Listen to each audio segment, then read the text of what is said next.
और महाराष्ट्र में भाजपा विधायक दल की बैठक में किस प्रकार से फडणवीस को नेता चुना गया, और जानकारी के लिए बात करते हैं हमारे संवाददाता योगेश से, जो कि इस वक्त हमारे साथ मुंबई से ही मौजूद है। योगेश, अगर देखा जाए तो अब महज औपचारिकता रह गई है, सरकार बनाने का दावा पेश करने को लेकर राज्यपाल से मुलाकात का कुछ वक्त तय हुआ है फिलहाल अभी? देखिए, दो बातें हैं इसमें अगर देखें तो सबसे पहली दिलचस्प बात यह है कि जो मुख्यमंत्री के नाम की जो घोषणा हुई ये उस नेता ने किया जो खुद उस रेस में शामिल थे। और उन्होंने जब थोड़ी देर पहले जब वार्ता हुई थी, जब उन्होंने प्रेस से बात की थी, उन्होंने कहा भी था कि हम जो एकनाथ खड़से उन्होंने कहा भी था कि हम इस रेस में शामिल हैं, लेकिन जो अंतिम निर्णय होगा वो जो पार्टी का शीर्ष नेतृत्व है वो करेगा। दूसरी महत्वपूर्ण बात यह है कि जो शिवसेना को लेकर जो अटकलें लगाई जा रही थी कि क्या परिदृश्य होगा, क्या जो पार्टिसिपेशन होगा सरकार में वो कितना होगा, क्योंकि 99 की जो बीजेपी शिवसेना की सरकार थी, क्या वो मॉडल होगा या कोई वैकल्पिक मॉडल होगा, उस पर राज फिलहाल बरकरार है। इस वक्त हमारे साथ शिशिर हैं, शिशिर शेलार, जिन्होंने अंदर में जब बैठक चल रही थी उस बैठक में उपस्थित है। मैं चाहूंगा शिशिर से जानूं, शिशिर पूरे घटनाक्रम के बारे में क्या कहेंगे आप? देखिए, बड़ा ट्विस्ट इस घटनाक्रम में ये था कि जब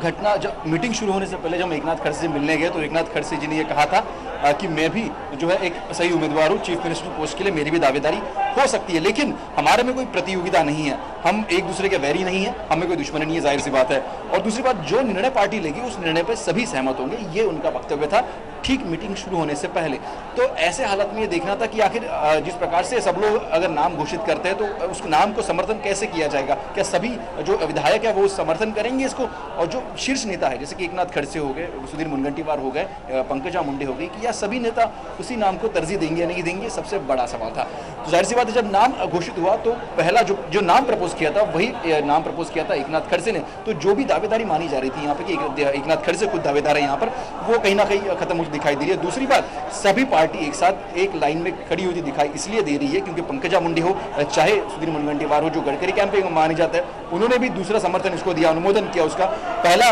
एकनाथ खड़से ने किया, दूसरा सुधीर मुनगंटीवार ने, या फिर पंकजा मुंडे थी, विनोद तावड़े थे, इन सभी लोगों ने, शीर्ष नेताओं ने सहमति से जो है दर्शाया कि नेता होगा वो देवेंद्र फडणवीस होंगे, और देवेंद्र फडणवीस का नाम आगे बढ़ गया। देवेंद्र फडणवीस की सबसे बड़ी बात कहना चाहूंगा कि महज कम उम्र में जो थे ये कॉर्पोरेटर बने थे नागपुर के, रहते हैं नागपुर इलाके विदर्भ में, और उसके बाद कम उम्र में ही उनको जो है मेयर की कुर्सी मिली थी। अब जबकि देखा जाए तकरीबन 4 टर्म जो है देवेंद्र फडणवीस महाराष्ट्र की विधानसभा में एज ए एमएलए कार्यरत है, उन्होंने कई सारे विधायक काम किए हैं, अब जाके आगे उनको चौथे टर्म मुख्यमंत्री की ये कहीं ना कहीं साथ मिला। योगेश, एक सवाल अभी जो मौजूद है वो ये कि सरकार आखिर बनेगी कैसे? क्या वो अल्पमत की सरकार होगी, या शिवसेना समर्थन देगी, या एनसीपी वॉकआउट करेगी? दूसरे सवाल जो मौजूद है अभी वो ये कि सरकार की शक्ल कैसी होगी, किस प्रकार के चेहरों के साथ में और किस फॉर्मूले के साथ में भाजपा अब महाराष्ट्र में अपनी दम पे सरकार बनाने जा रही है? देखिए, बहुत ही मौजूद सवाल है, और खासकर अभी अगर आप कहें तो सबसे प्रासंगिक सवाल और सबसे जो सतह पर सवाल है वो यही है कि जब जेपी नड्डा खुद ये बात कह रहे हैं, जो कि सेंट्रल ऑब्जर्वर थे, वो खुद कह रहे हैं कि शिवसेना के साथ अभी नेगोशिएशन और चलेगी, तो सीधे याद कीजिए जब वो विधानसभा चुनाव से पहले जब मैराथन वार्ता चलती थी, चाहे वो मातोश्री पे हो, चाहे वो नरीमन पॉइंट पे हो, चाहे वो दादर पे हो, अलग अलग लेवल पे जो वार्ता चलती थी उसका क्या होगा? शिशिर, आपने काफी लंबे समय से बीजेपी कवर किया है, शिवसेना पे भी आपकी अच्छी पकड़ है, लंबी राजनीति आपका अनुभव है यहाँ पत्रकारिता में, ये बताएं कि क्या लगता है शिवसेना को लेकर क्या पत्ते खेलने जा रही है पार्टी? जी देखिए, सबसे पहली बात तो ये कि आज पार्टी ने जो लाइन घोषित की है कि शिवसेना को लेकर वो आगे बढ़ना चाहती है, कोई नई वक्तव्य जो है बीजेपी ने नहीं किया। जाहिर सी बात है, इससे पहले भी बीजेपी ने साफ कहा था कि शिवसेना को साथ में लेकर ही जाना है, लेकिन अब तक जो है सहमति नहीं बन पाई है, सबसे बड़ा सवाल है। दूसरी बात, उन्होंने आज ये साफ कर दिया कि 31 तारीख को हमारे विधायक जो है शपथ लेंगे, एक छोटा सा शपथ विधि होगा। इसके आगे क्या बात बनती है, छोटा शपथ विधि किस प्रकार का होगा, क्या उसमें आगे जाकर एक्सपेंशन की और कोई